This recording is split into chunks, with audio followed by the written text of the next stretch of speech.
Buenas tardes a todos. Antes que nada, agradecerle al Centro de Graduados por tenerme en cuenta y darme el espacio, y en especial a Silvina, que mandarle un saludo porque siempre hace las cosas muy, pero muy bien hace muchos años.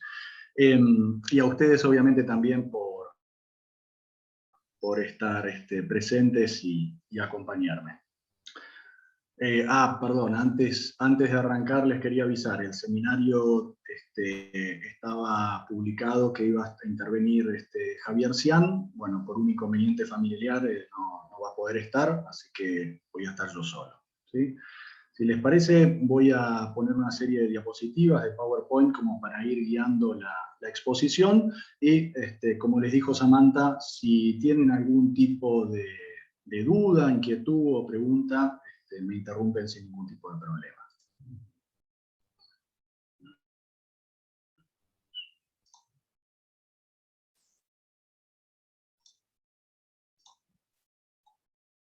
Bueno.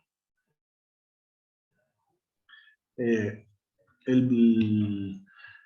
tema que vamos a tratar es bastante amplio. La idea es ver los puntos principales, tocar ciertas cuestiones, brindarles también una perspectiva de actualidad acerca de los distintos fallos que han ido abordando cada temática en particular, y obviamente si quieren profundizar en alguna otra cuestión que no estemos viendo, me interrumpen. ¿Sí? Como ustedes saben, el juicio por jurados ha sido implementado en el año 2013 mediante la sanción de la ley 14.543, que al año siguiente fue modificada parcialmente por la ley 14.589, más que nada en torno a lo que el sorteo del presidente del tribunal y los candidatos a integrar el jurado se refiere, ¿sí?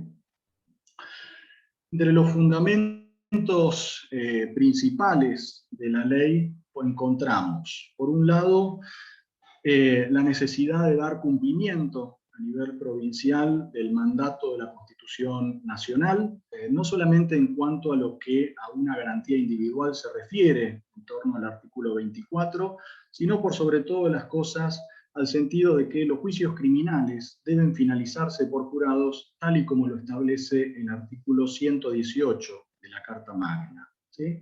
Por el otro lado, la implementación del instituto pretende completar el proceso de transformación de la justicia penal y la profundización del sistema acusatorio, que fuera iniciada ya por el año 1996 mediante la sanción de la ley 11.922. Esto es el Código Procesal Penal bonaerense. Por el otro lado, exacerba la participación ciudadana en los asuntos públicos, potencia el principio de publicidad de los actos de gobierno y a su vez también la transparencia en la administración de justicia.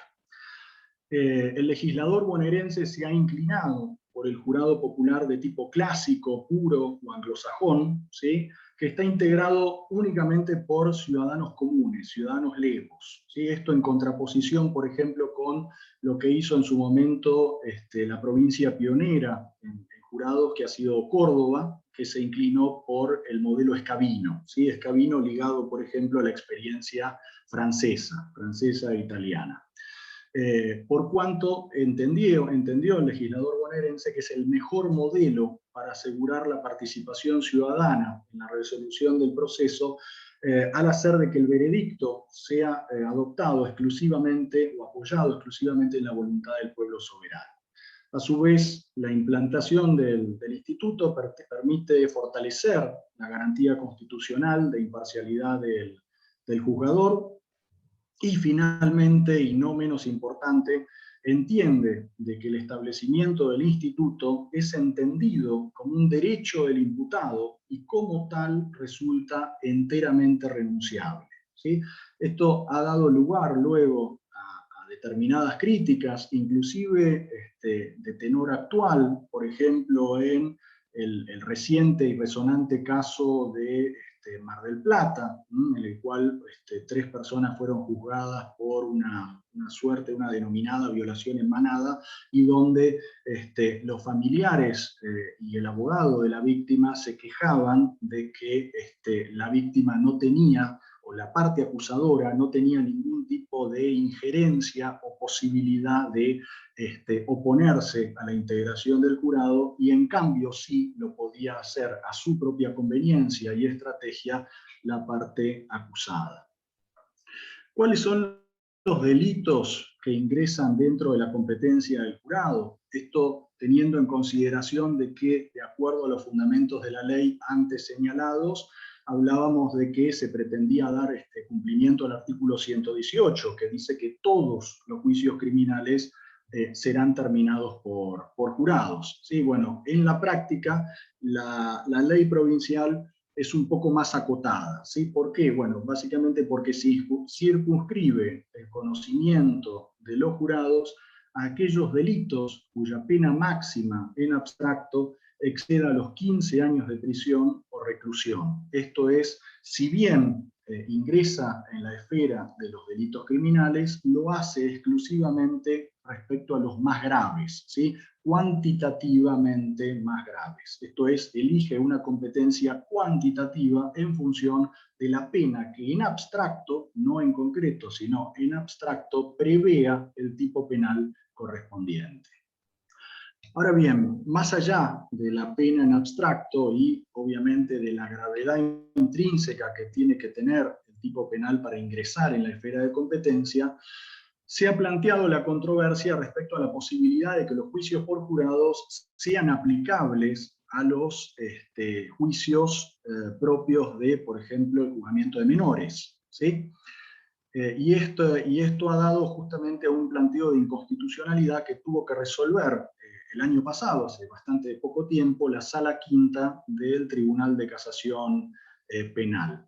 ¿Cuál era uno de los principales fundamentos? Aparte, obviamente, de las garantías de defensa en juicio, debido proceso y demás cuestiones atinentes a los derechos del imputado. Bueno, por sobre todas las cosas, de que la propia ley de jurados, como vimos antes, establece al instituto como un derecho del imputado. Entonces, pareciera ser de que al no haberlo previsto para los menores, de alguna manera dejaría traslucir de que los menores imputados tienen menos derechos que sus homólogos mayores. ¿Sí? Entonces, bueno, a partir de allí se hace el planteo de inconstitucionalidad, y la respuesta que recibió del Tribunal de Casación bonaerense fue que, en primer lugar, la incorporación o la modificación, mejor dicho, del Código Procesal Penal se circunscribió a esta competencia que les comentaba antes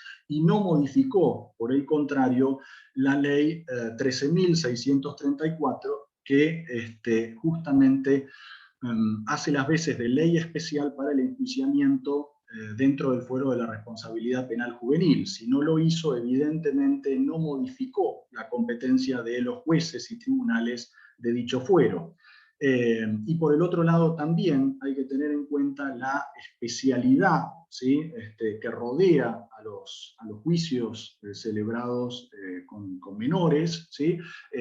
La trascendencia pública y determinados aspectos de especificidad que desaconsejan a priori la implementación del juicio por jurados para el juzgamiento de menores. En la órbita, digamos, desde la perspectiva del derecho comparado, los menores rara vez son juzgados por jurados populares, en especial cuando son tratados como menores, ¿sí?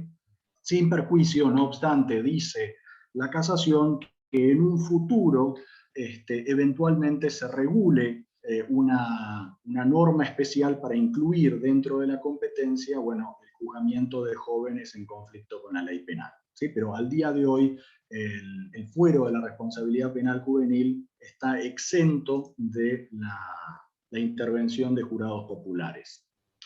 Si comparamos la esfera de competencia otorgada en la provincia de Buenos Aires respecto a otras jurisdicciones, como para ver su amplitud, ¿sí? Vamos a ver de que resulta manifiestamente más acotada que, por ejemplo, la que se le da al jurado popular en los Estados Unidos de Norteamérica, ¿sí?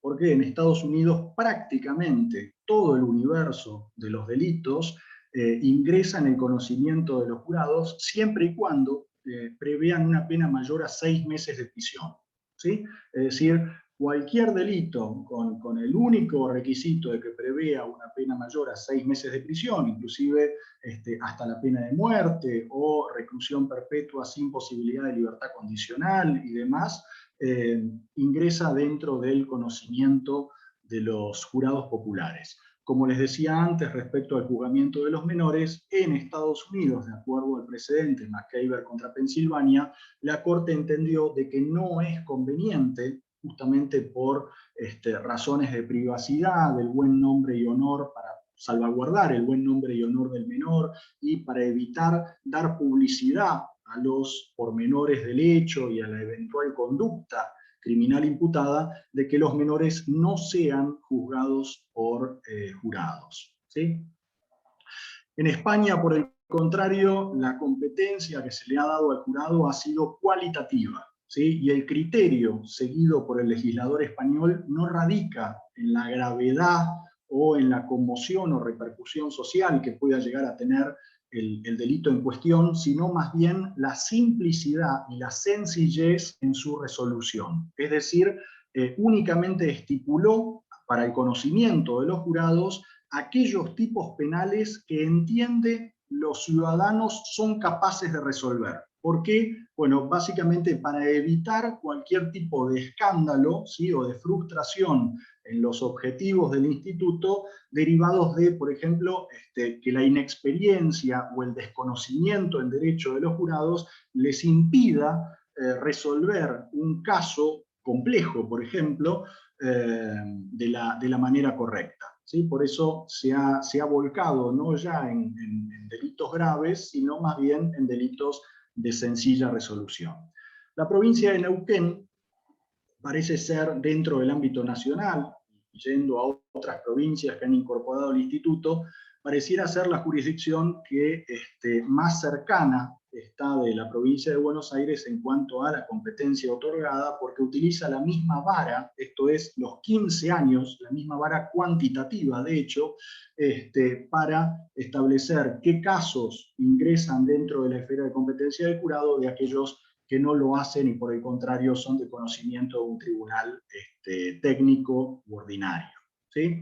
Sin embargo, a diferencia de Buenos Aires, hay que destacar que de acuerdo a la redacción en la competencia, Neuquén le da una potestad al acusador, al Ministerio Público concretamente, de intervenir, de decidir de alguna manera, obviamente dependiendo del caso, por supuesto, pero de decidir qué juicios ingresan o van a ser conocidos por un jurado popular y qué casos van a ser juzgados, en cambio, por un tribunal técnico. ¿Por qué? Bueno, porque esa vara de 15 años tiene que ver con el pedido de pena en concreto que haga el fiscal y no de la pena en abstracto que prevea la escala penal correspondiente del verbo típico por el cual se esté acusando al imputado. ¿Se entiende? Es decir, el fiscal, a partir de su pedido de pena, a partir de su propio criterio discrecional y de acuerdo a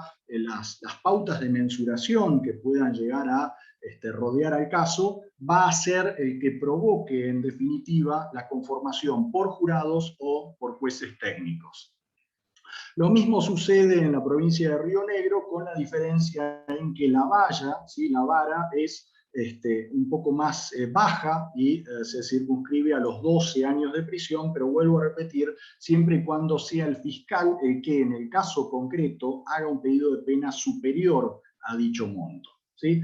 En la provincia de Córdoba, en cambio, la competencia otorgada, al igual que por ejemplo en España, es de tipo cualitativo, ¿sí? No tiene que ver con un monto específico de pena, ¿sí? Que haga a la gravedad del delito, sino más bien a las características del mismo. Es decir, el legislador cordobés se volcó por una competencia ligada a el carácter resonante o conmocionante que puede haber llegado a tener el delito en la sociedad cordobesa, ¿sí? Por eso, tanto los delitos de anticorrupción, como los homicidios agravados, los delitos contra la integridad sexual seguidos de muerte, el secuestro extorsivo seguido de muerte, el homicidio en ocasión de tortura o de robo, integran precisamente la esfera de competencia de los jurados. Lo mismo podemos decir, por ejemplo, de la provincia de Mendoza, que es mucho más acotada en su competencia que el resto de las jurisdicciones que estamos viendo,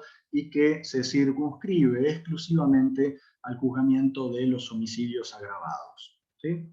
Es decir, la provincia de Buenos Aires no abarca toda la esfera de los delitos criminales, pero tampoco es tan restrictiva como pueden serlo otras jurisdicciones, ¿sí? Como habíamos adelantado, el legislador se ha volcado por un modelo anglosajón, puro o clásico, ¿sí? Que históricamente está compuesto por un juez técnico que preside el juicio, preside el debate, y acompañado de 12 jurados legos titulares y 6 jurados también legos en carácter de suplentes, ¿sí? Ahora bien, una controversia que se ha generado tiene que ver con la naturaleza que se le da al instituto en el ámbito provincial a partir de la facultad de renuncia que de manera expresa y unilateral se le otorga exclusivamente al imputado, ¿sí? Entonces, claro, uno se puede preguntar si el jurado es meramente optativo o si es obligatorio. Es decir, si yo quiero, soy juzgado por jurados, y si no quiero, soy juzgado por un tribunal técnico de manera ordinaria. Bueno, la realidad es que el Tribunal de Jurados tiene competencia obligatoria, ¿sí? Obligatoria, pero contemplando una facultad excepcional, limitada y perentoria, consagrada a favor de una sola de las partes, ¿sí? A favor de una sola de las partes, que hay que decir de manera incondicionada, es decir, no hay ningún tipo de condición real y efectiva, más allá de lo que vamos a ver ahora, que impida al acusado renunciar libremente a la integración por jurados, ¿sí? ¿Por qué decimos de que esta facultad es excepcional, limitada y perentoria? Bueno, básicamente porque si bien se dice de que el jurado es un derecho del imputado y que como tal puede ser renunciado, esta opción de renuncia tiene que ser ejercida obligatoriamente y bajo pena de nulidad, bajo pena en realidad de caducidad, mejor dicho, en un plazo de 15 días corridos. ¿Cuándo? Bueno, básicamente en la oportunidad del 336 del Código, cuando se le corre vista a la defensa de la requisitoria de elevación a juicio. En ese momento, aparte de responder la requisitoria y de efectuar las consideraciones legales del caso, tiene obligatoriamente tanto el imputado personalmente o por intermedio de su defensor, por escrito, que hacer uso de esta facultad de renuncia y manifestarlo de manera expresa, ¿sí? Si no lo hace, el tribunal va a quedar conformado obligatoriamente y bajo sanción de nulidad por ciudadanos legos, ¿sí? Para el caso de que efectivamente en este plazo perentorio ejerza la renuncia, la opción de renuncia, y manifieste que no quiere que el tribunal se integre por jurados, la misma va a tener que ser ratificada en una audiencia de visu en presencia del juez, quien no solamente le va a informar al imputado en persona, ¿sí?, las consecuencias de su decisión, sino que a su vez va a verificar, se va a interiorizar de que tal decisión en realidad sea realmente del imputado y, por ejemplo, no sea de su abogado, ¿sí? O no sea fruto de una desinformación o de una falta de conocimiento de los extremos que involucra el instituto. Entonces, va a verificar si esa decisión fue adoptada libremente y sin ningún tipo de condicionamiento, ¿sí? Si esos recaudos se dan, automáticamente se va a hacer lugar a la renuncia expresada por el acusado, ¿sí?, por la parte imputada. Una controversia o una contradicción que tiene la ley en el artículo 22 bis radica en que para el supuesto de existir pluralidad de acusados, esto es, dos imputados consortes procesales dentro de una misma causa, y donde uno haga opción de la renuncia del jurado y el otro lo consienta, es decir, uno quiera ser juzgado por jurados y el otro no, ¿sí? El uso de la renuncia por parte de un consorte procesal afecta al otro, ¿sí? Así cuando en realidad el principio general sea la competencia del jurado y la integración por ciudadanos legos del tribunal, cuando el delito ingresa en su esfera de competencia, el 22 bis infine, el último párrafo de dicho artículo, establece que se invierte el principio general y la renuncia de un imputado afecta o es extensiva al resto, ¿sí? Lo cual, bueno, evidentemente traía aparejada no solamente la contradicción en cuanto a las garantías constitucionales que están involucradas, teniendo en consideración, nuevamente les digo, de que el juicio por jurado fue establecido como un derecho del imputado, ¿sí? Cosa que evidentemente es reñida con la posibilidad de que otro imputado, mediante su decisión, afecte el derecho de un tercero, ¿sí? Y por el otro lado, de que al haber sido establecido el juicio por jurados en el territorio provincial, es decir, al haber sido implementado, bueno, evidentemente el juez natural para todas las causas que ingresen en su esfera de competencia es el tribunal del jurado y no el tribunal técnico. Entonces, evidentemente, esta normativa afecta la garantía del juez natural, ¿sí? Esto es, tiene una inconstitucionalidad flagrante. Esto fue planteado prácticamente en todas las jurisdicciones, ustedes pueden encontrar distintos fallos al respecto, pero por sobre todas las cosas fue resuelto inicialmente por la Sala Cuarta del Tribunal de Casación en el año 2017, fallo Díaz Villalba, donde se planteó la afectación precisamente de la garantía del juez natural y efectivamente la Sala admitió el reclamo y entendió de que siendo que la forma constitucional de terminación de todos los juicios criminales es por jurados, evidentemente dentro de la idea o la noción del juez natural, el tribunal de jurados es el juez más natural entre los naturales. Esto es, haciendo un parafraseo, dice, bueno, si vamos a hablar de cuál es el tribunal más competente, si se quiere, siendo que un tribunal técnico conformado exclusivamente por jueces puede ser también competente y puede ser también juez natural en la causa, bueno, lo cierto es que constitucionalmente hablando, el juez natural, ¿sí?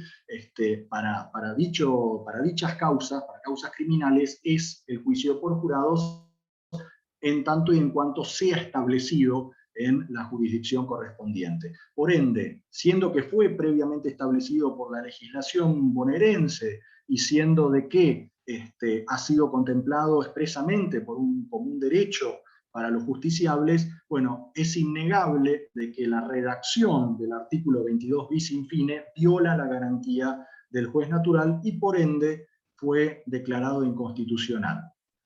Ustedes me dirán, ¿por qué es que el legislador cometió semejante contradicción? Bueno, hay otras cuestiones aparejadas, dicho sea de paso, puede haber cuestiones de economía procesal, puede haber básicamente un intento por evitar la duplicación de juicios, por evitar la duplicación del dispendio jurisdiccional, por evitar el dictado de sentencias contradictorias, es decir, tratar de evitar un escándalo jurídico provocado porque en un juicio se declare una cosa y en el otro otra, ¿sí? Pero lo cierto es que en razón de la primacía de las garantías constitucionales, lo que se impone en la práctica es la separación de juicios, es decir, aquel imputado que decida ser juzgado por un tribunal ordinario va a tener un juicio por separado de aquel que consienta la integración por jurados. A su vez, bueno, les cité también un fallo de la Sala Primera de la Cámara de Apelaciones y Garantías de Mar del Plata, pero hay muchos más de distintas jurisdicciones que señalan exactamente lo mismo, ¿sí? Ahora bien, esta facultad perentoria de renuncia que se ha establecido de manera unilateral a favor de una sola de las partes, sin posibilidad de que las contrarias puedan objetar u oponerse a la misma, en realidad es inédita. ¿Sí? ¿Por qué? Porque en el derecho comparado vamos a encontrar, por ejemplo, que en todas las provincias, en todo el resto de las jurisdicciones donde se ha incorporado la figura del juicio por jurados, la integración es de manera obligatoria. ¿Sí? Tanto Córdoba, que ha incorporado un modelo escabino, ¿sí? Distinto, si se quiere, al resto de las jurisdicciones, es obligatorio, pero en Neuquén, en San Juan, en Río Negro, en Chaco, en Mendoza, en Entre Ríos y demás, es también obligatorio. La única jurisdicción que ha implementado la opción de renuncia es en la provincia de Buenos Aires. Si se quiere, ha sido la más cercana o la que más ha emulado a las previsiones norteamericanas. ¿Sí? En Norteamérica está prevista expresamente, entre otras, en las reglas federales de procedimiento criminal, esto es, en el fuero federal norteamericano, está prevista la renuncia al juicio por jurados. Pero ¿cuál es la gran diferencia con la provincia de Buenos Aires? Bueno, que en realidad el juicio por jurados no solamente es un derecho a favor del justiciable, también es un derecho de la ciudadanía. Es decir, hay una conjunción y un interjuego de derechos que no solamente confluyen en cabeza del imputado, sino también de la ciudadanía, que tiene un derecho autónomo a participar en la resolución del conflicto. Entonces, como representante de esa ciudadanía, la Fiscalía en los Estados Unidos tiene un poder de veto, ¿sí? El veto fiscal, como se le denomina, ¿sí? Es decir, que si el imputado manifiesta una intención de renuncia, la Fiscalía se puede oponer, obviamente ambas partes manifestando los argumentos y los fundamentos correspondientes, pero se puede oponer y provocar de que el tribunal sea igualmente conformado por jurados. ¿Por qué? Porque la forma constitucional, al igual que en nuestro país, es la terminación de todos los juicios por jurados, y la excepción es la conformación del tribunal de manera unipersonal y técnica. Esto es el juicio de banca o el bench trial, como le denominan los norteamericanos. Ustedes me dirán, bueno, todo esto muy lindo, ¿a qué viene? Bueno, básicamente de que las estadísticas y la práctica propia de la provincia de Buenos Aires se aparta del común denominador del resto de las jurisdicciones. Es decir, como se advirtió, por ejemplo, en el año 2015, 2016, 2017, hoy por hoy se ha ido acomodando un poco esto, pero de todas maneras hay un desfasaje muy grande con otras jurisdicciones. Se advirtió que en la práctica esta concesión unilateral a favor de una de las partes, es decir, que el imputado exclusivamente pueda renunciar a la integración del juicio por jurados sin ningún tipo de condicionamiento, lo que provocó en la realidad es la práctica de elecciones estratégicas del tribunal, es decir, una suerte de forum shopping. ¿Sí? Forum shopping, ¿por qué? Porque yo como abogado defensor elijo estratégicamente, de acuerdo a las circunstancias puntuales del caso, de acuerdo a mi estrategia, de acuerdo a los hechos que se ventilan y de acuerdo a lo que yo le voy a proponer al tribunal, si me conviene más para ganar que se integre el tribunal por jurados o que se integre por jueces técnicos. ¿Sí? Entonces, si yo, por ejemplo, tengo un caso de justicia por mano propia o de, bueno, presunta legítima defensa o de violencia de género, lo más probable es que elija la integración por jurados de manera tal de provocar un veredicto más emocional que jurídico. ¿Sí? Es decir, de demostrarle a los conciudadanos de que cualquiera hubiera obrado de la misma manera por más que la ley diga exactamente lo contrario. ¿Sí? Entonces ustedes van a encontrar, por ejemplo, casos que salen en los medios, como el carnicero de Zárate, como el médico justiciero de San Martín, o ¿cómo se llama? El jubilado que mató de un escopetazo a un delincuente en su casa, o el repartidor de Rappi que mató a trompadas a un delincuente que le quiso robar la bicicleta y demás. que o fueron juzgados por jurados con las absoluciones correspondientes, o bien van a hacerlo precisamente porque se anticipa la elección estratégica de este tipo de conformación, ¿sí? ¿Y cuál es la, de alguna manera, distorsión estadística en los juicios, en los resultados de los juicios por jurados? Bueno, la distorsión estadística radica en que los juicios en la provincia de Buenos Aires con integración de jurados tienen una tasa de absoluciones mucho mayor que la que tienen el resto de las jurisdicciones. Es decir, no hay una sola jurisdicción a nivel mundial que tenga una tasa de absoluciones cercana al 30 o al 40%. ¿Sí? No hay ninguna. En general, la tasa de absoluciones ronda el 5, el 7 o el 10% del total, y en cambio en la provincia de Buenos Aires es mucho más alta. ¿Porque los jurados bonaerenses sean más contemplativos o bondadosos? No, por la elección estratégica que hacen los abogados defensores en detrimento, si se quiere, de las partes acusadoras. ¿Sí? Es decir, la víctima no tiene la misma oportunidad que su contendiente de poder oponerse o impugnar la conformación final del tribunal de manera estratégica, como sí lo hace la defensa. Bien, más allá de esto, otro dato de color de la provincia de Buenos Aires es la representatividad que tienen los jurados respecto al total de la población. ¿Por qué?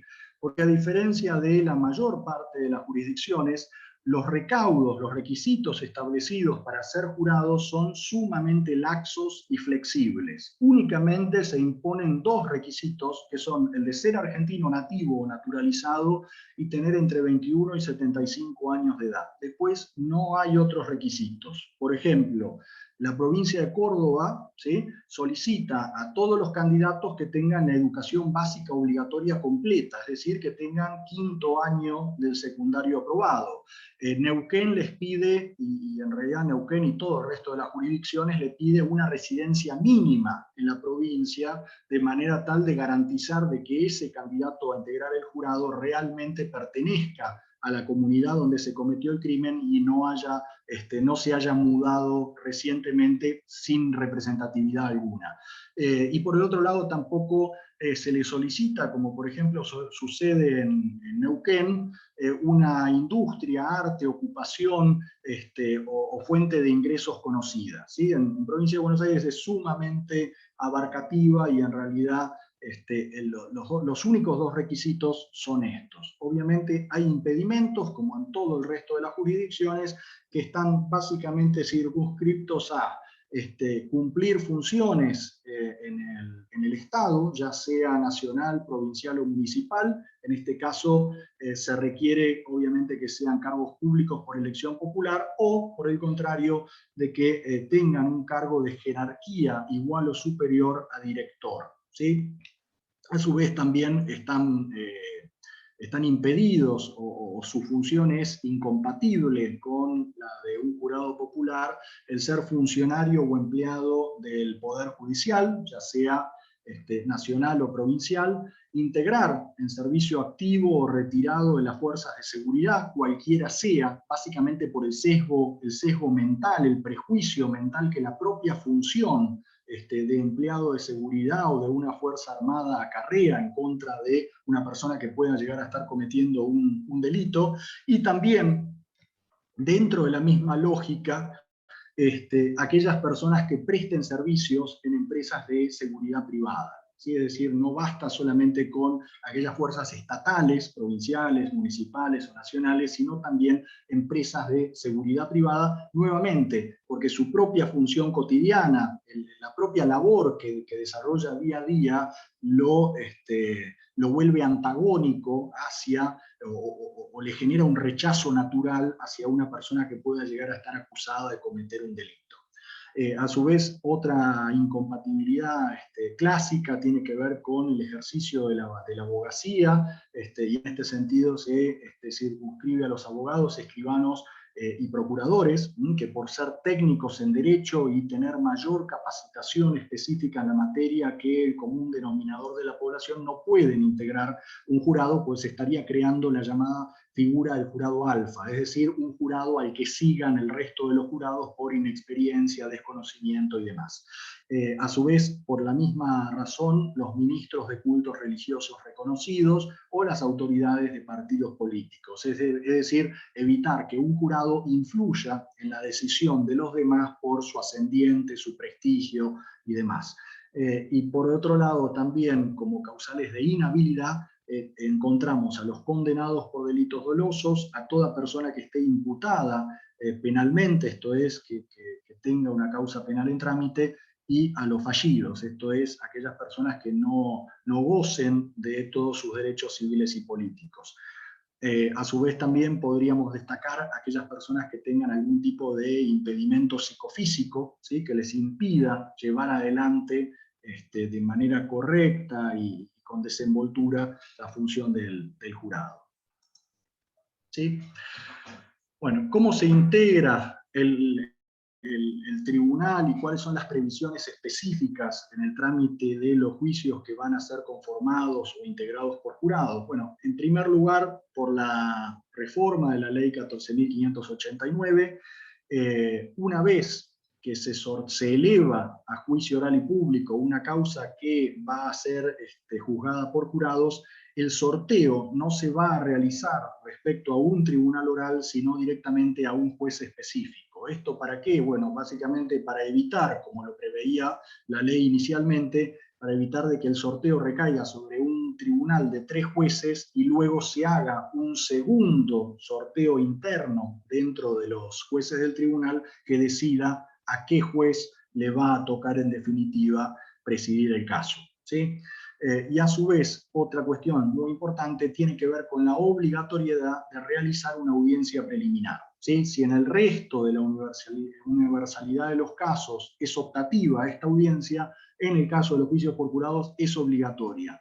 ¿Por qué? Bueno, básicamente porque en esta audiencia se depuran todas las incidencias, las nulidades, las oposiciones, los planteos en cuanto a la pertinencia y legalidad de las pruebas que se van a incorporar al debate, y por sobre todas las cosas, y no menos importante, porque se realiza lo que se denominan las convenciones o estipulaciones probatorias. ¿Qué son las convenciones o estipulaciones probatorias? Bueno, aquellas cuestiones de hecho, ¿sí?, hecho y prueba, obviamente, donde ambas partes están de acuerdo o entienden que no existe controversia, ¿sí? Es decir, ambas partes están de acuerdo de que el presunto hecho se cometió tal día, a tal hora, en tal lugar, o que sucedió de determinada manera, pero la controversia o la litis está trabada en otro punto, ¿sí? La teoría del caso de ambas partes radica en una controversia distinta a ciertas partes del hecho. Entonces, aquellas cuestiones que no sean de discusión expresa se pueden estipular mediante una convención probatoria de manera tal de clarificar el cuadro de situación y simplificarle la presentación del caso a los jurados que van a conocer en el marco del debate oral y público. ¿Sí? Esto va a beneficiar a ambas partes porque le va a permitir a la Fiscalía solamente concentrarse en aquello que está controvertido, y a la defensa lo mismo, es decir, simplificar su teoría del caso y, digamos, presentarle al jurado solamente aquello que haga a el centro de su estrategia, ¿sí? Más allá de esto, en dichas estipulaciones probatorias, y como sucedió en un fallo dictado por la Suprema Corte de la Provincia de Buenos Aires en marzo del año pasado, es importante que no solamente se estipulen cuáles van a ser los hechos que se van a dar por probados y por acordados, sino también de qué manera se van a editar y exhibir al jurado, ¿sí? ¿Por qué? Porque en este caso, González, la defensa y la fiscalía habían estipulado presentarle al jurado una serie de WhatsApp y de mensajes de texto. Cuando el fiscal hace la presentación correspondiente, la hace a través de un PowerPoint donde había editado, esto es, había cortado todas aquellas partes que no fueran favorables a su propia teoría del caso, es decir, solamente le mostraba al jurado aquellos textos que fueran manifiestamente incriminantes o manifiestamente favorables a su propia estrategia. Entonces, bueno, esto dio lugar a la impugnación correspondiente y finalmente fue rechazada precisamente porque la defensa no impugnó a tiempo, no hizo ningún tipo de estipulación especial o objeción especial al respecto, ¿sí? Finalmente, una cuestión muy importante dentro de la selección de los jurados en el ámbito de la provincia de Buenos Aires es que los mismos van a ser depurados, ¿sí?, a través de lo que se denomina una audiencia de selección, ¿sí?, audiencia de voir dire, como también se le denomina en el derecho anglosajón, pero más allá de la actividad de las partes y de lo que el azar determine, lo cierto es que obligatoriamente y bajo sanción de nulidad, el jurado, tanto titular como suplente, tiene que quedar integrado, vuelvo a repetirles, obligatoriamente en paridad de género, es decir, por igual número de hombres y de mujeres, ¿sí?, entre otras cosas, por lo que hace a su representatividad y transversalidad respecto a la integración de la comunidad, ¿sí? Es decir, hay paridad de género en términos estadísticos entre hombres y mujeres que se debe reflejar necesariamente en la integración del panel, ¿sí? ¿Qué consiste esta audiencia de selección? Bueno, básicamente la audiencia de voir dire es el examen de los candidatos con el objeto de elegir, o por lo menos, perdón, este es el fin idílico, ¿sí?, el fin, el objetivo previsto legalmente y al que aspira el legislador, ¿sí? Es el examen de los candidatos con el objeto de elegir a un grupo de ciudadanos que no contenga prejuicios ni ideas preconcebidas que les impida decidir el caso de forma objetiva y atendiendo exclusivamente a la prueba que se practique en su presencia, es decir, la mejor definición de lo que es la imparcialidad y ausencia de todo preconcepto posible, ¿sí?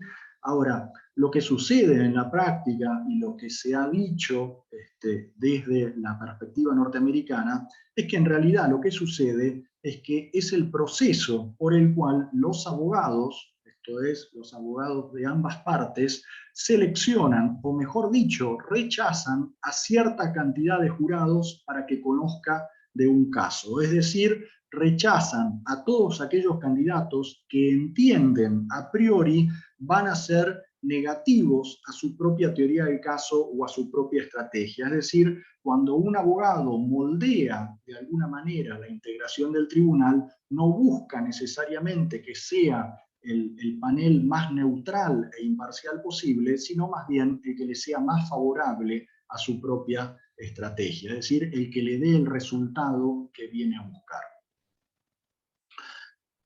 La audiencia de selección de jurados es fundamental de acuerdo a las estadísticas y los estudios norteamericanos. Los expertos, Fahringer, etcétera, etcétera, han afirmado que el 85%, ¿sí?, 85% de todos los juicios por jurados se gana o se pierde en la fase de selección del jurado. Es decir, en otras palabras, para ser más llanos, no es tan importante el mensaje, sino el destinatario del mensaje. No es tan importante lo que vaya a decir, sino a quién se lo voy a decir.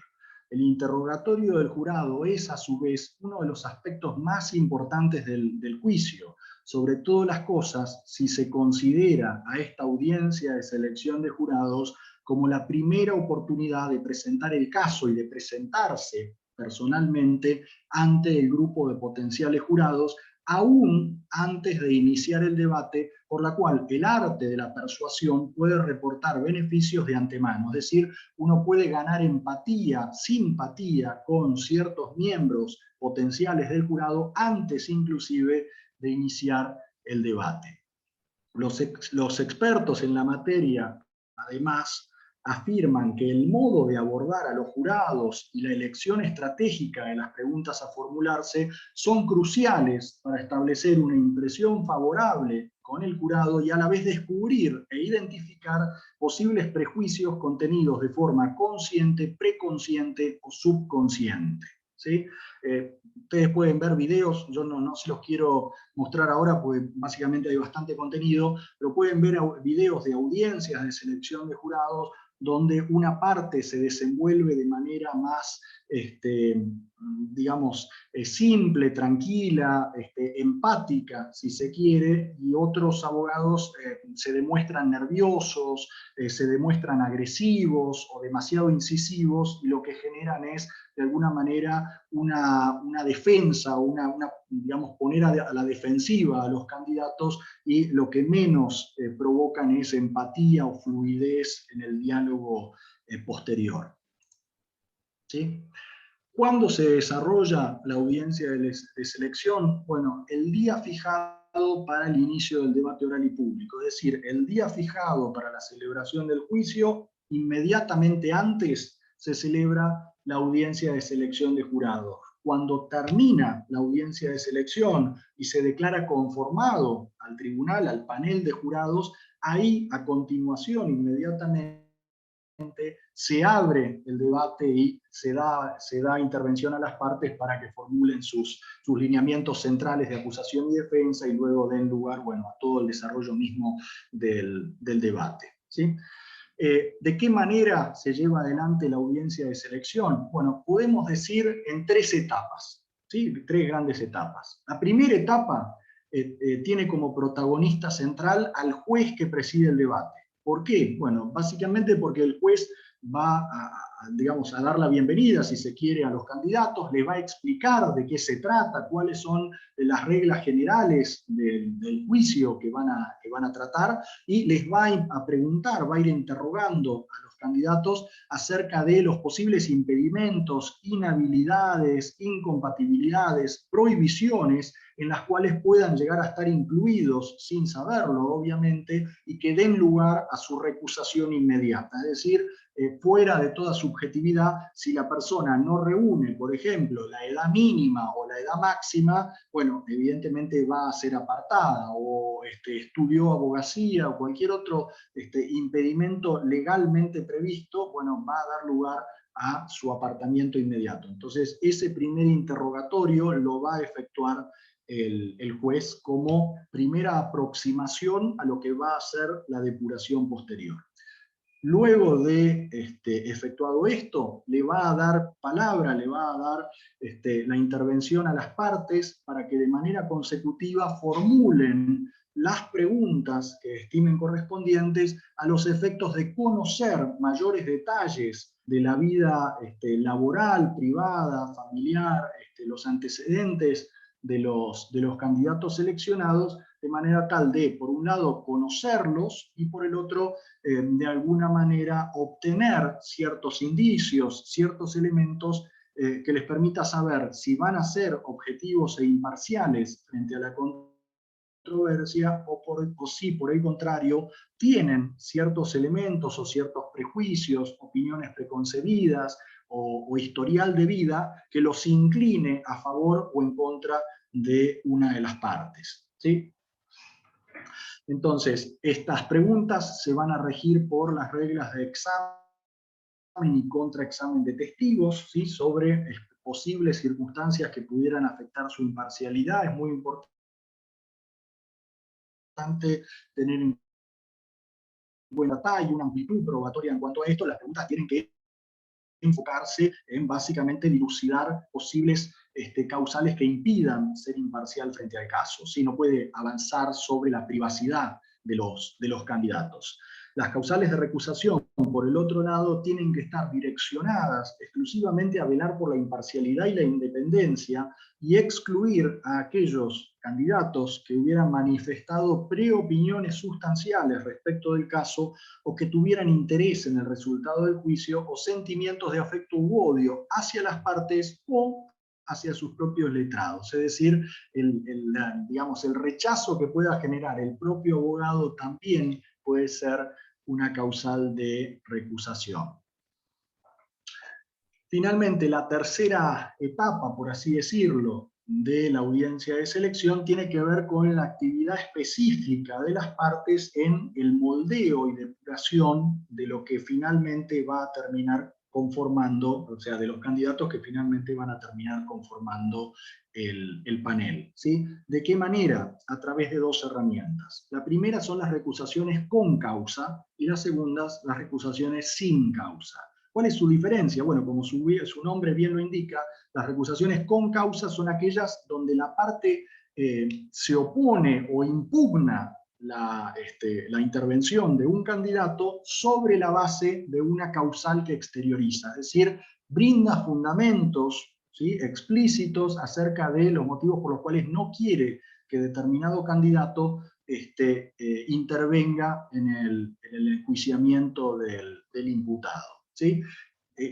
Digamos, ¿tiene algún límite? No, no tiene ningún límite, son totalmente ilimitadas, puede formular cuantas recusaciones con causa estime correspondientes y obviamente tienen una condición muy importante que es la validez en las impugnaciones, es decir, la validez de los fundamentos, de los argumentos brindados en contra de cada candidato en particular.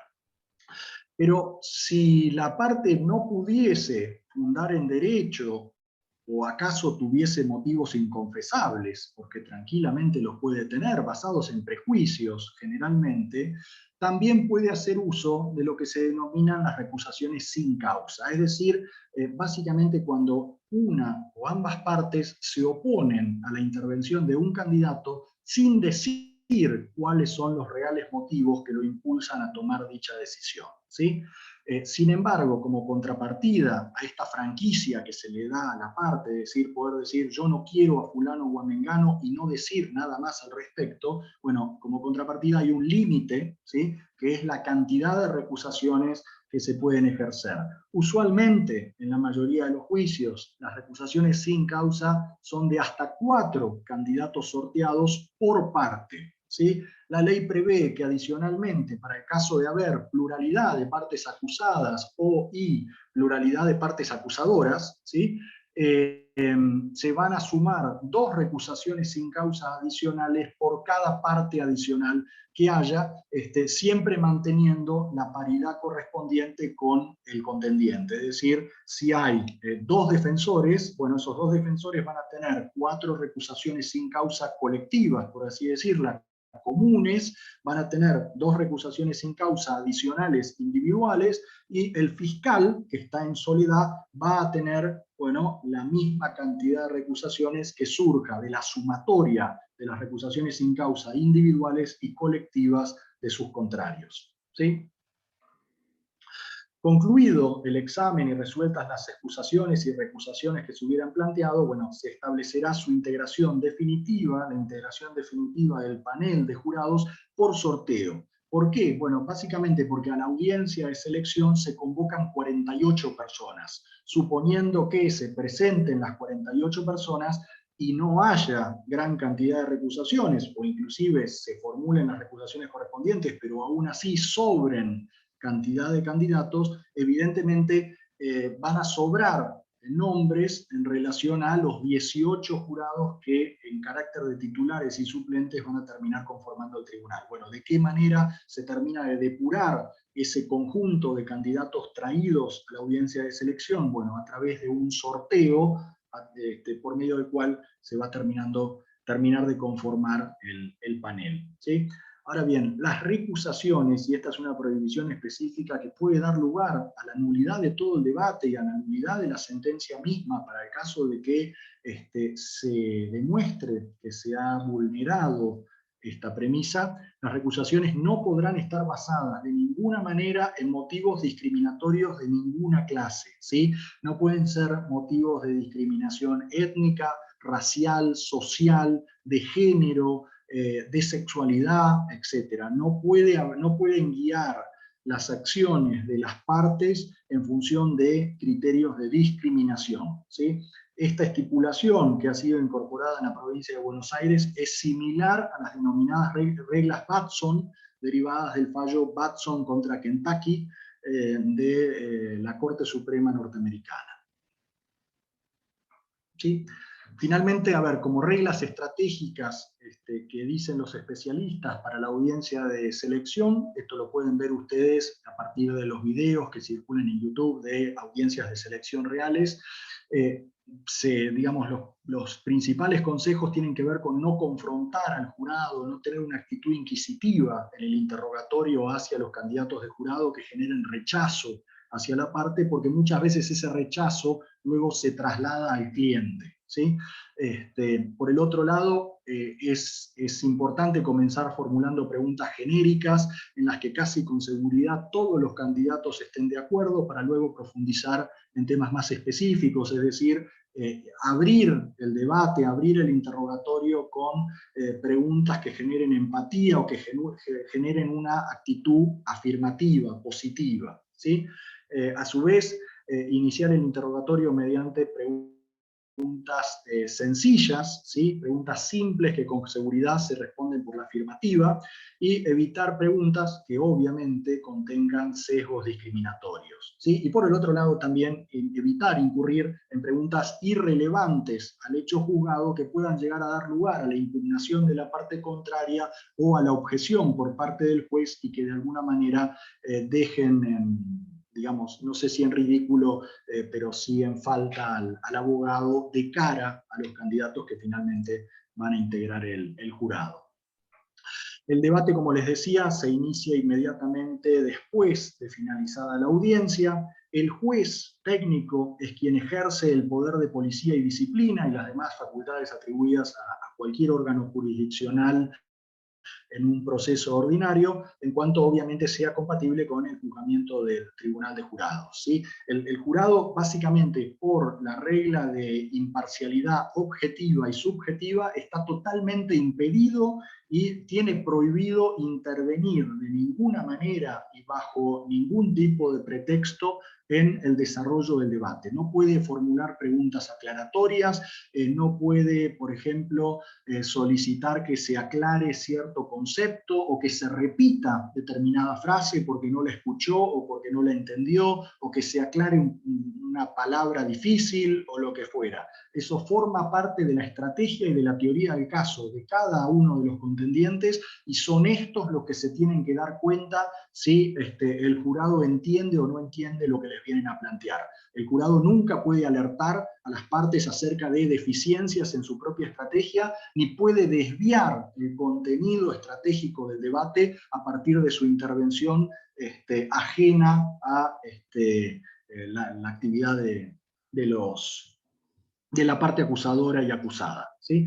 Y finalmente, el juicio por jurados, a los fines de su posterior revisión, esto es por una instancia de alzada eventualmente, debe ser íntegramente grabado y o filmado bajo pena de nulidad. Es decir, si en un juicio ordinario ante un tribunal técnico la grabación íntegra o la filmación es optativa, es opcional, bueno, en el caso de los juicios por jurados es obligatoria bajo sanción de nulidad. ¿Por qué? Porque la única manera de reconstruir los fundamentos que tuvo en miras el jurado para decidir cómo lo hace es precisamente, digamos, empaparse en las mismas pruebas, en los mismos acontecimientos que vivenciaron a lo largo del debate. ¿De qué manera se puede hacer eso? Bueno, justamente reconstruyendo el juicio a partir de su grabación o filmación.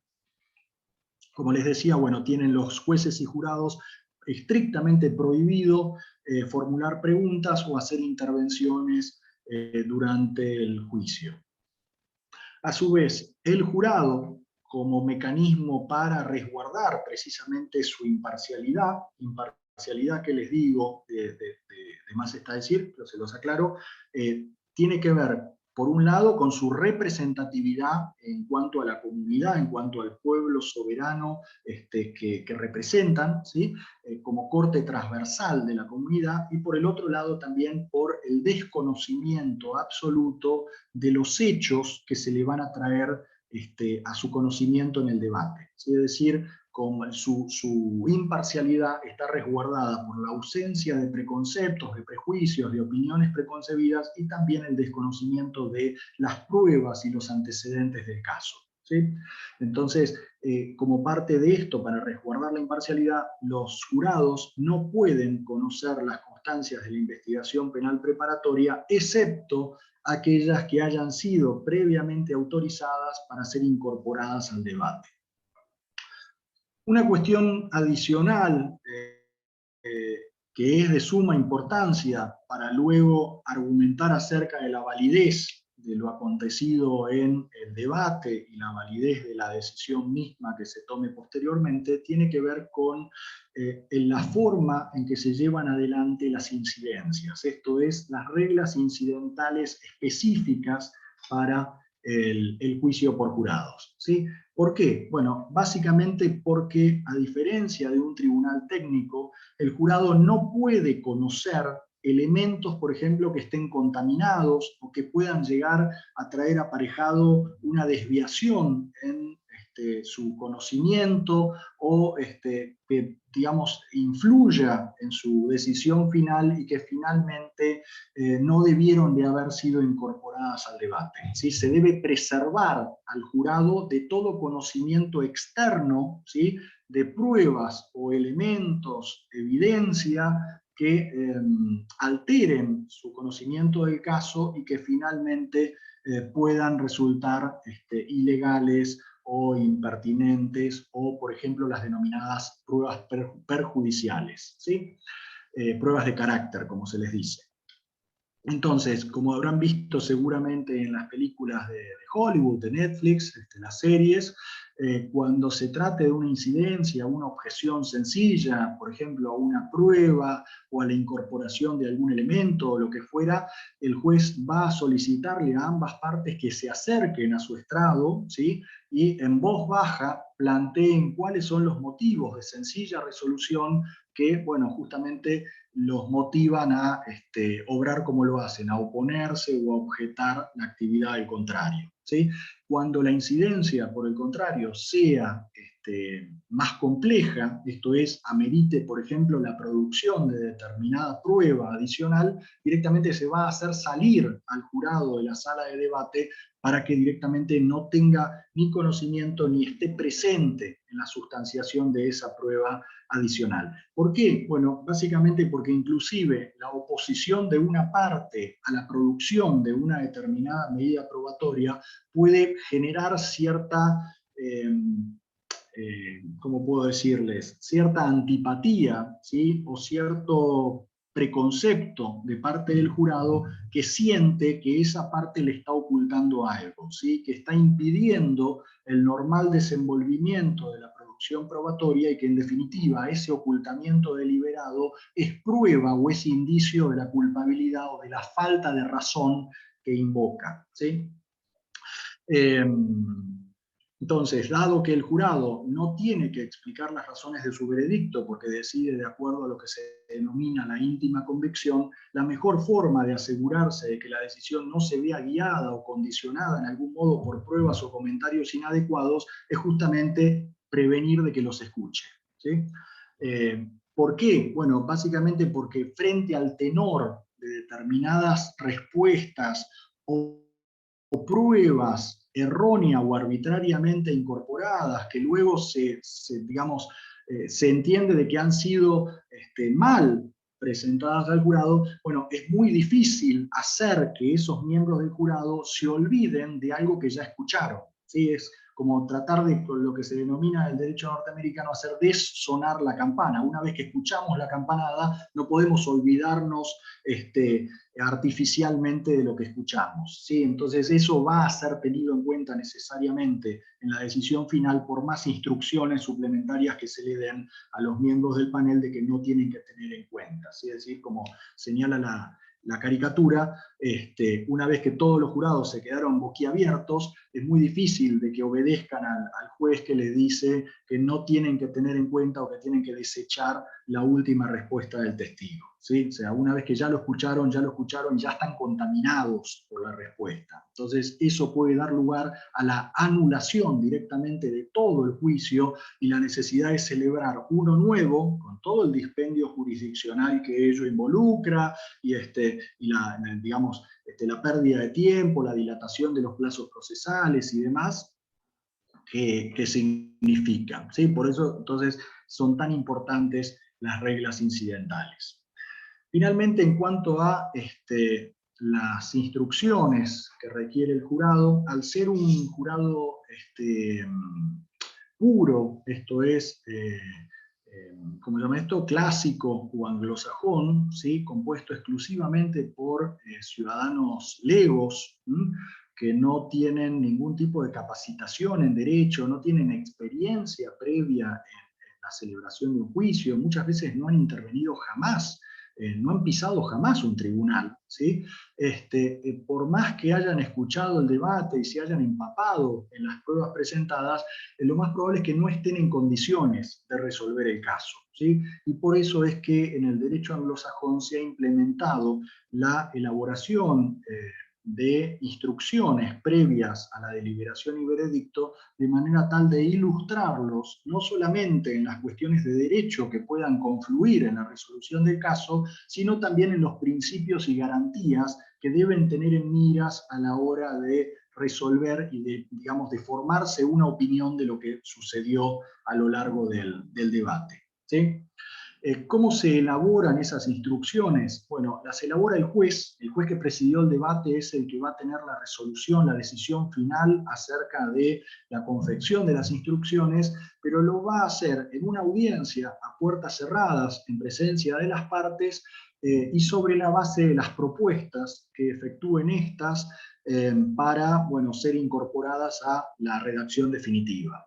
Las partes en esa audiencia van a poder plantear sus objeciones recíprocas y para el caso de que en todo o en parte sean rechazadas esas propuestas, bueno, van a poder formular en ese momento y no en otro, ¿sí? En ese momento, las objeciones correspondientes y la protesta de casación correspondiente, explicitando cuáles son los motivos y fundamentos específicos. ¿Por qué? Porque esos fundamentos van a ser el motivo de agravio para el posterior recurso contra la sentencia que eventualmente se dicte, ¿sí? Bien, las partes van a dejar constancia de sus disidencias y estas van a ser justamente motivo para la impugnación de la sentencia. Estas incidencias deberán constar en actas o en registros taquigráficos de audio o en registros de audio o video bajo pena de nulidad, ¿sí? No obstante, si la parte no formula ningún agravio puntual, ¿sí? El hecho de que, por ejemplo, no se hubiera guardado o resguardado debidamente la filmación o el registro de audio, no va a traer aparejada de manera automática y reflexiva la nulidad, ¿sí? O sea, en algún caso la Cámara de Casación analizó el supuesto específico, es decir, que no se grabó adecuadamente la incidencia, pero si la parte no tuvo un motivo específico de oposición o de protesta, bueno, evidentemente el juicio va a ser igualmente válido. Por otro lado, las instrucciones, lo más importante de todo y por sobre todas las cosas, lo más difícil desde nuestra perspectiva, es que sean redactadas en un lenguaje claro y sencillo. Lo más importante es justamente esto. ¿Por qué? Porque nosotros como abogados, como profesionales del derecho, podemos entender lo que estamos escribiendo, lo que tratamos de transmitir, pero quizás el ego, el ciudadano común y corriente que no está empapado en el lenguaje específico del derecho, no entienda qué es lo que se le quiere transmitir. Por eso es todo un arte redactar las instrucciones de manera clara, sencilla y acorde a la preparación de un jurado promedio y razonable, ¿sí? En ningún caso se van a incluir dentro de las instrucciones valoraciones sobre la subsunción de los hechos ni categorías jurídicas, ya que su decisión se limita a los hechos, ¿sí?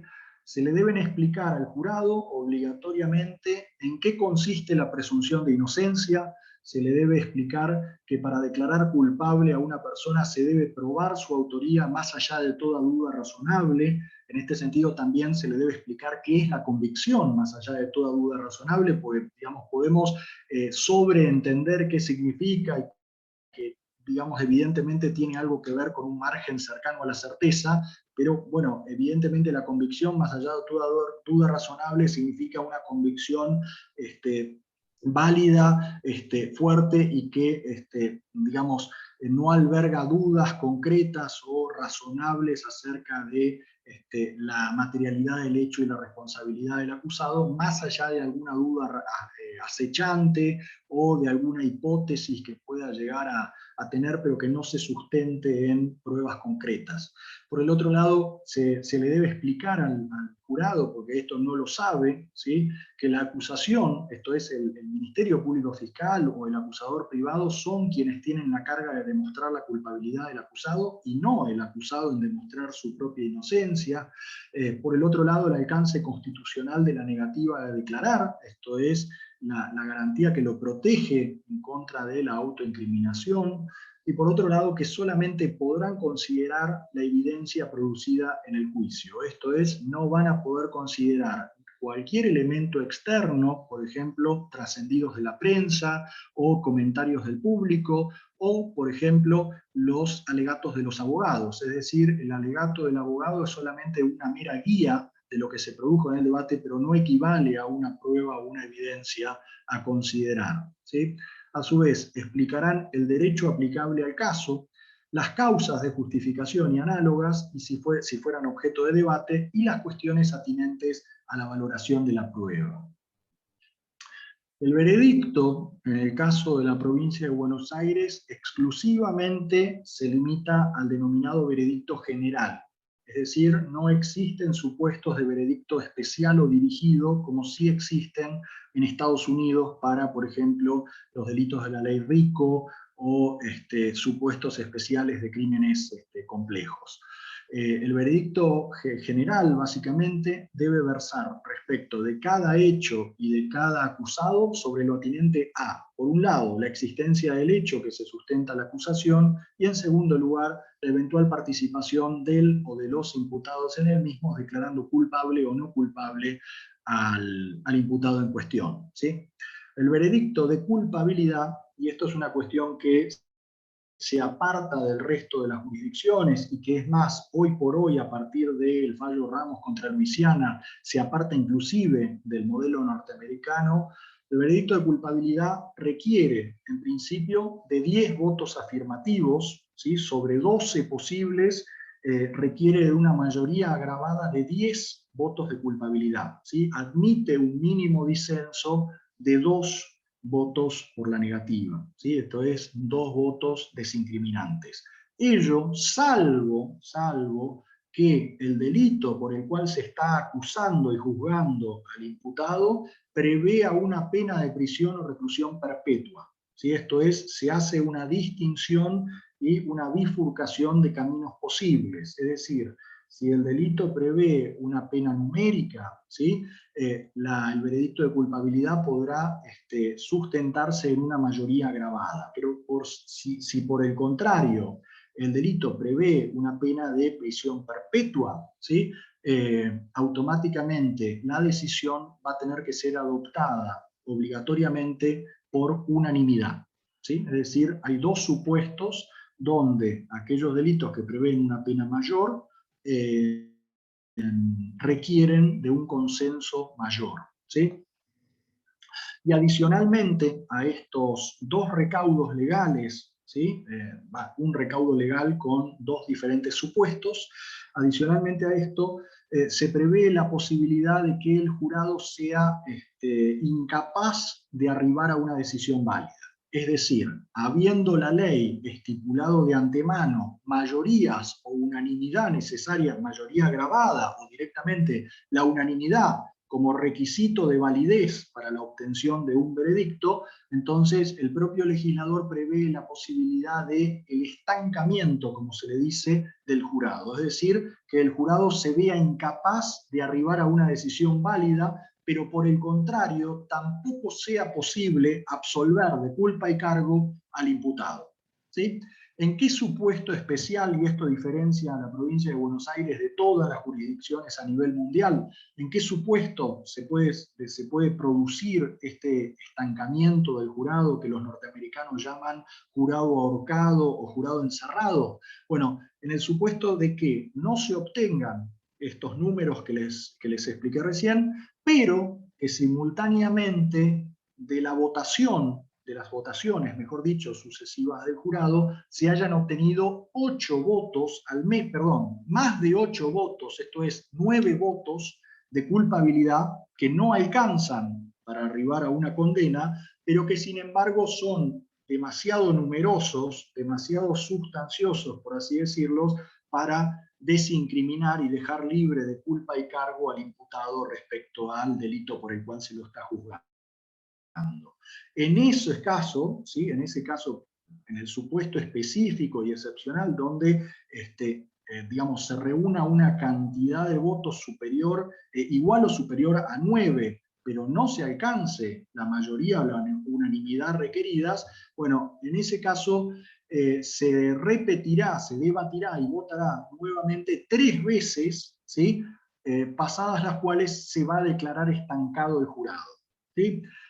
Muy importante el procedimiento posterior porque inclusive ha dado lugar a la anulación de un veredicto, de una sentencia en el fallo Erendiaín, porque en audiencia oral y pública, si esto es frente a las partes y con el jurado presente, el jurado va a informar de que no son capaces de arribar a una decisión válida, pero que se ha obtenido un número de votos de culpabilidad que impide desincriminar al acusado, y el juez va a solicitarle al o a los acusadores que se expidan al respecto, es decir, que se manifiesten si mantienen la acción penal o si por el contrario la desisten en vista del resultado obtenido.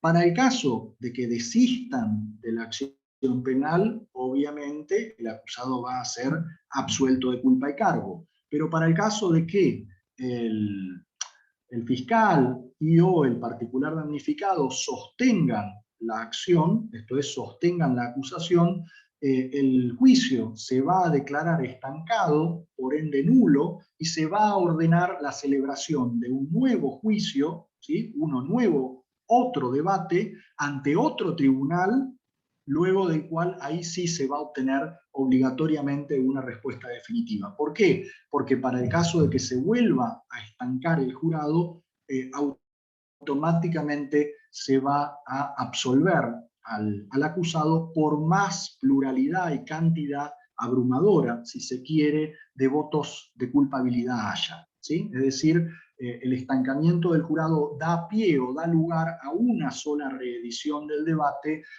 y no más, y sin que se pueda avanzar más allá. ¿Sí?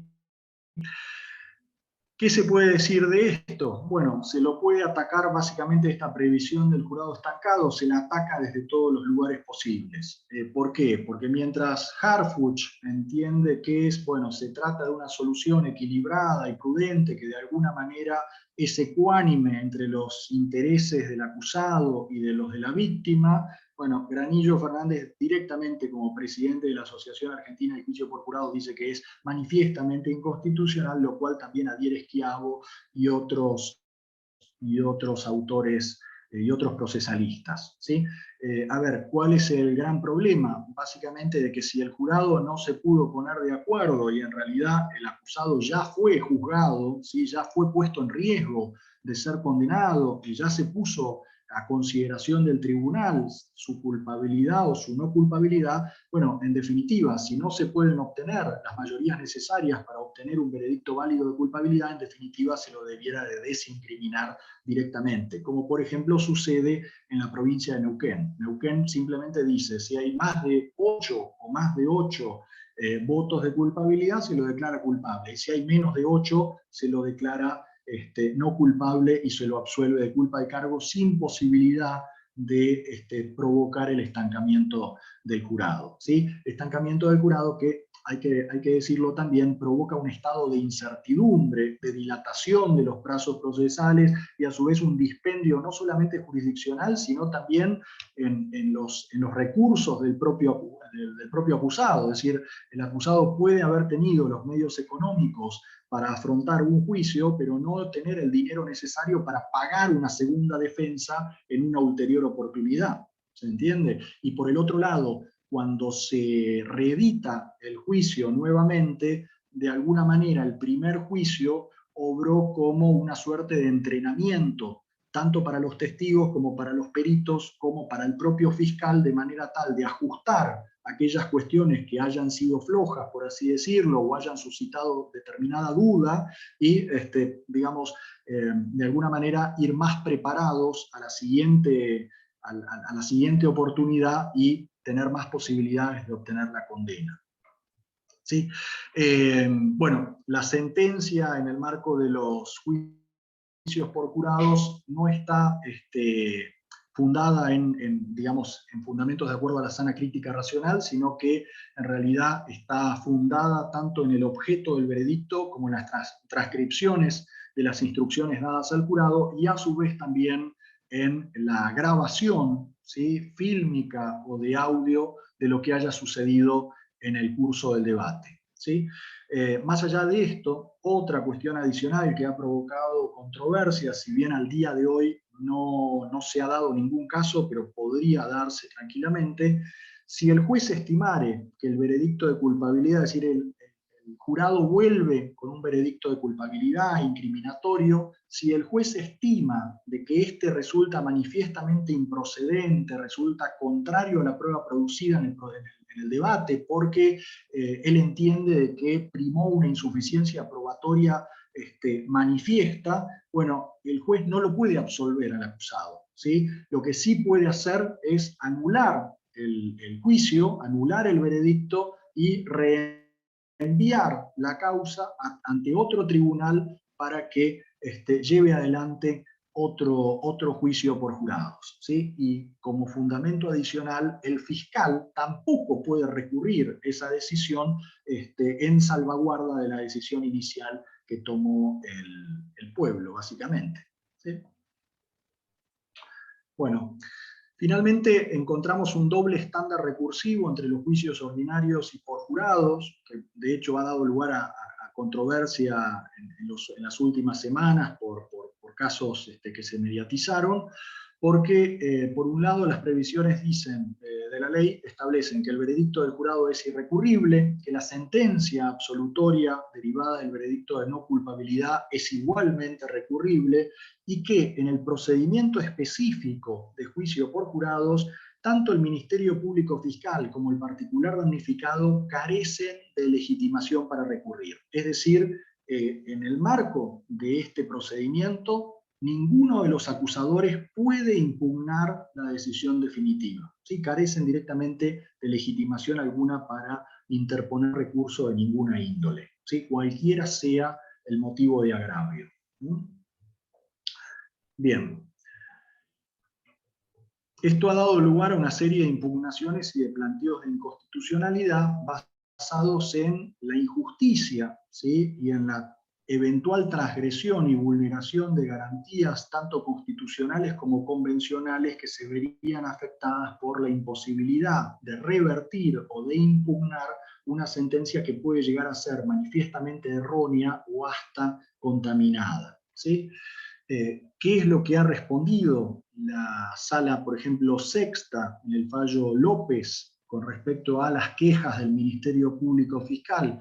Bueno, básicamente de que el jurado es un organismo político, ¿sí?, que tiene la posibilidad de justamente convalidar las acusaciones u oponer una valla que resulta insalvable, infranqueable al Estado. Es decir, el Estado se ha autoimpuesto un límite que luego sus agentes fiscales no pueden tratar de saltar en cada caso específico. Entonces, si el Estado se ha autolimitado en su poder punitivo, bueno, esa decisión que lo afecta al propio Estado es vinculante para todos sus agentes y funcionarios, ¿sí?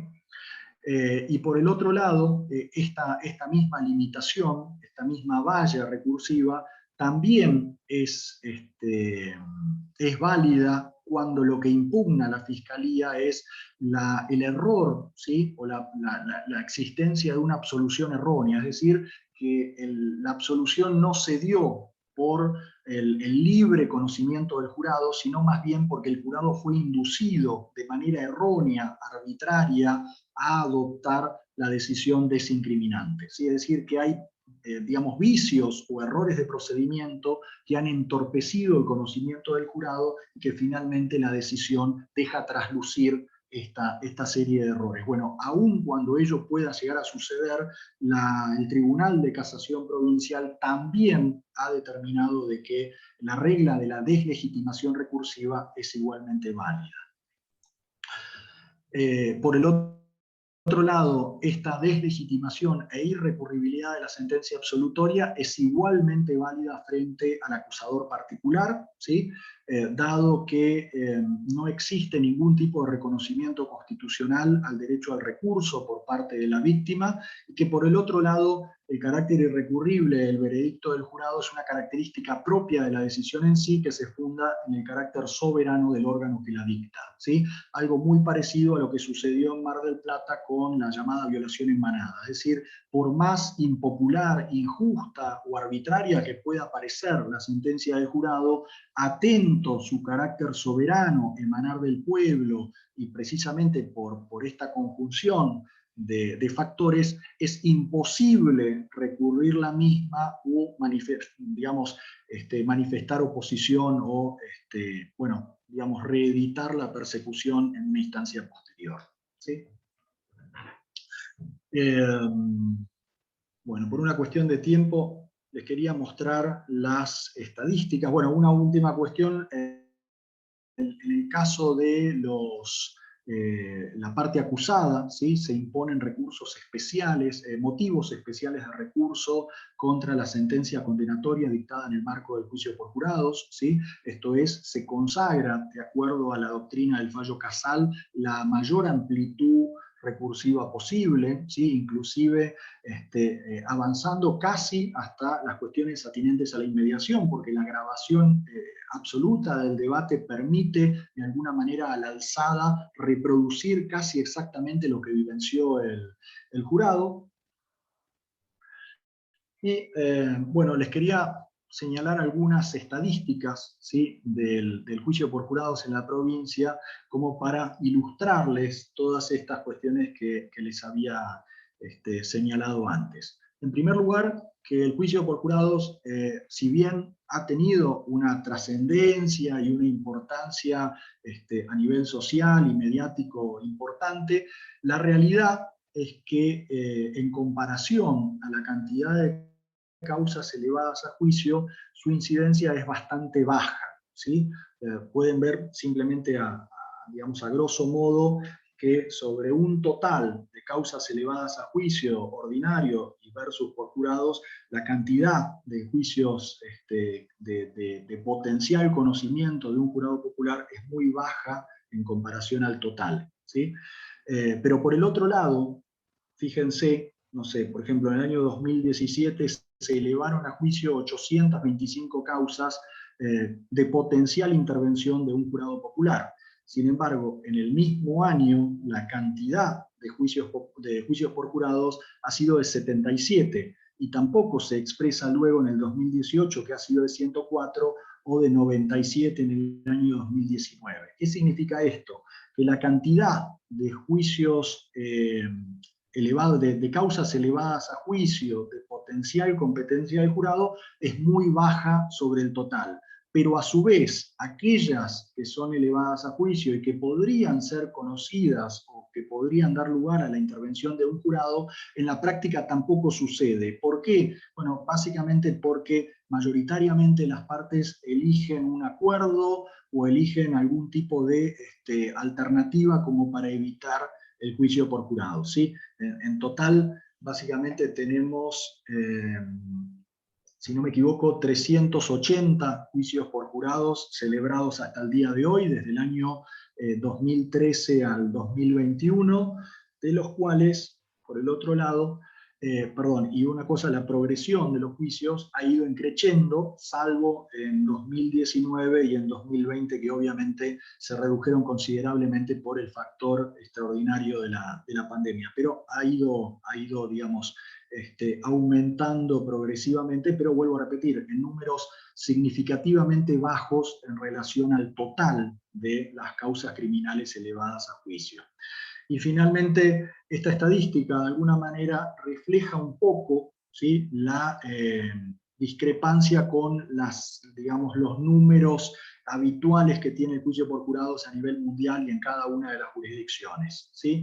La tasa de condenas es alta, ¿sí?, es alta en comparación a la cantidad de absoluciones, de resultados mixtos. Mixto significa de que a una persona se le encontró no culpable de un delito, pero culpable de otro, es decir, la persona terminó objetivamente condenada, pero absuelta a su vez por alguna de las calificaciones por las cuales se lo imputó, y a su vez también se plasman en esta estadística la cantidad de jurados estancados que se verificaron en el mismo periodo, ¿sí?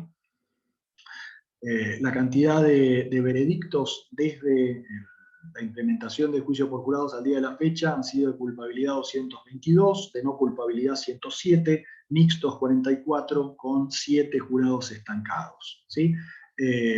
Si bien la cantidad de condenas ha sido del orden del 58%, ¿sí?, esta parte de la torta equivale al 58%, y con los resultados mixtos podemos arribar a un 70%, aún así es la jurisdicción donde menor cantidad de condenas, digamos, estadísticamente, se refleja en el marco del procedimiento por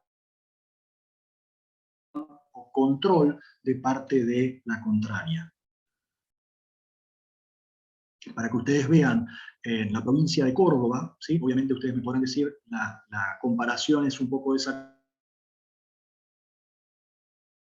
Hasta el día de hoy, el 86% de los casos involucra sentencias condenatorias, solamente lo hace en cuanto a absoluciones, ¿sí? Inclusive en jurisdicciones como la norteamericana, francesa y demás, los números son aún más acotados, es decir, la cantidad de absoluciones es notablemente menor a este 14%, ¿sí? Entre otras cosas, por eso es que digamos, desde un punto de vista de punitivismo, de populismo punitivo, se ha entendido al juicio por jurados como una herramienta de eficacia judicial a la hora de perseguir y erradicar el delito. Bueno, en realidad eso tiene que ver justamente con las estadísticas propias de las tasas de condenas y absoluciones. ¿Por qué es que el juicio por jurados bonaerense tiene distintos números? Bueno, básicamente por esto, que tiene que ver con la elección estratégica por parte de las defensas en determinados casos.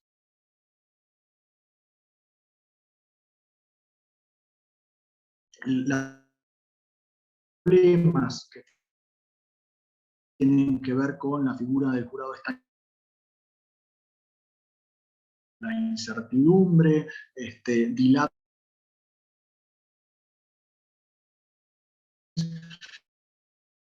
por el otro lado el doble estándar establecido para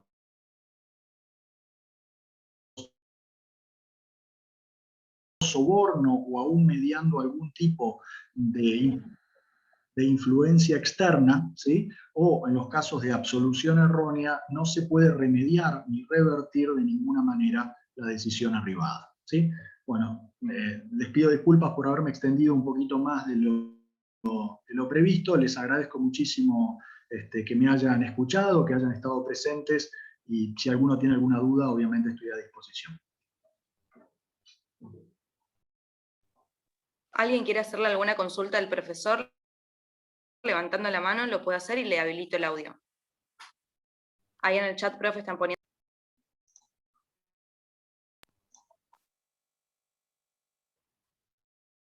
Nos están pidiendo el power. ¿Se lo podremos hacer llegar a los asistentes? Sí, sí, ningún problema. Sí, sí, por supuesto. Entonces el material lo vamos a estar enviando por mail. Una vez que el profe nos lo envíe a nosotros lo reenviamos. Sí, perdón, acá Ismael Villarroel dice, en caso de estancamiento y producir un nuevo debate, si no se estaría vulnerando el principio básicamente del ne bis in idem. Sí, claro, bueno, una de las grandes críticas que se le hace al estancamiento del jurado es esta, es decir, si no se puede obtener una decisión válida e incriminatoria, bueno, lo lógico sería que se adopte una desincriminatoria poniendo fin al estado de incertidumbre y también, ¿por qué no?, sufrimiento del acusado frente al riesgo de ser condenado por el delito que se lo imputa.